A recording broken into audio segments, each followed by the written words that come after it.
Hello from Annapolis, Maryland. I'm Jen Salazar, and this is the finish line of the world's toughest bicycling race.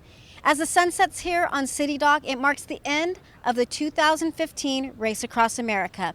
This 3,000-mile ultra cycling race began in Oceanside about 2 weeks ago, and I've been following some of our cyclists across the United States and bringing you stories from the road. Here are some of those highlights. Christoph Strasser loves Kansas. As usual, he was taking the roads in stride and making it look easy. His 2015 goal is to be the first male in RAAM history to win 3 consecutive years in a row. But Severin Zotter is giving Strasser a run for his money.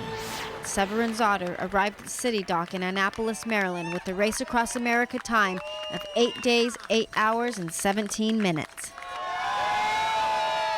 Everything seemed just to be easy. And it seemed to be perfect going. It was just fun. It was just a good crew. Hossey crossed the finish line in 8 days, 20 hours, and 6 minutes, with an average speed of 14.16 miles per hour. This is 2 miles an hour faster than his pace 7 years ago, in which he finished closer to 10 days.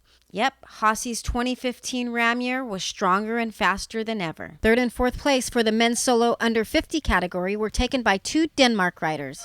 Rookie rider Peter Sandholt took third place and crossed over the finish line with a time of 9 days, 20 hours, and 45 minutes. Henning Larsson finished his third Race Across America in fourth place with a time of 10 days, 4 hours, and 18 minutes. This 3,000-mile course is no respecter of persons. Even some of our favorite cyclists did not finish. Christoph Strasser will not be making it to the finish line. He was forced to withdraw from the race today because of health problems. I've had this goal to set the women's 50-plus record, or to break the women's 50-plus record for 20 years. Survival mode. The shit is gonna hit the fan at some point in time. But it's a long day. It's a long day. I mean, it's a long way. Now let's talk about some of the women of Race Across America. It was an emotional finish today for Isabel Pulver, who let out a tearful victory yell and then greeted her crew with a combination of laughter and sobs at the Race Across America finish line. This rookie from Switzerland finished in 10 days, 21 hours, and 7 minutes, with an average speed of 11.5 miles per hour to win the women's under 50 category. Canadian rider Joan Deichmann took second place in the women's solo under 50 category.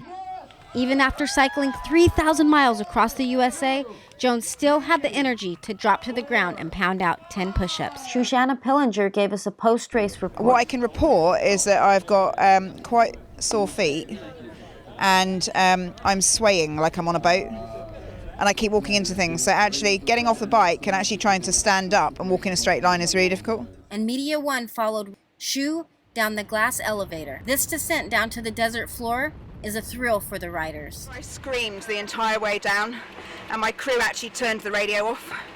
This year I was like, relax, relax. Gerhard Golwix is no stranger to the Race Across America. This is his 10th consecutive racing year. Gerhard was greeted by wild Mustangs. His crew had to come to a complete stop to let the horses by. Up ahead, Anders Testgaard. This is Testgaard's third Race Across America. Last year, he took fourth place in the men's solo category. As for this year so far? He's really good. He had a good night. He's fresh, and he was better than last year. He's faster. It's a good day. Sun is shining. And you have energy, and you're faster this year too? I'm faster this year as well. Crew member Christian was referring to the energy and speed it takes to make sure his rider stays nourished, healthy, and motivated. Even on this grueling portion of the race, Testgaard and his crew remained spirited and upbeat. He was greeted by cheering fans.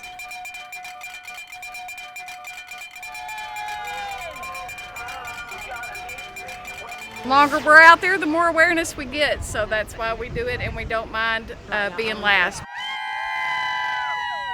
I was at the finish line when our first rider came through, and I was there when the last one came through. But don't underestimate the man who came in last place, because he set a record. The 69-year-old from France, Hervé Talabardone, set a new record today by being the oldest man to finish Race Across America as a solo rider. We honor every cyclist that started back in Oceanside and had the courage to take on this race. It's been my privilege to bring you stories from the road. I'm Jen Salazar for Race Across America 2015.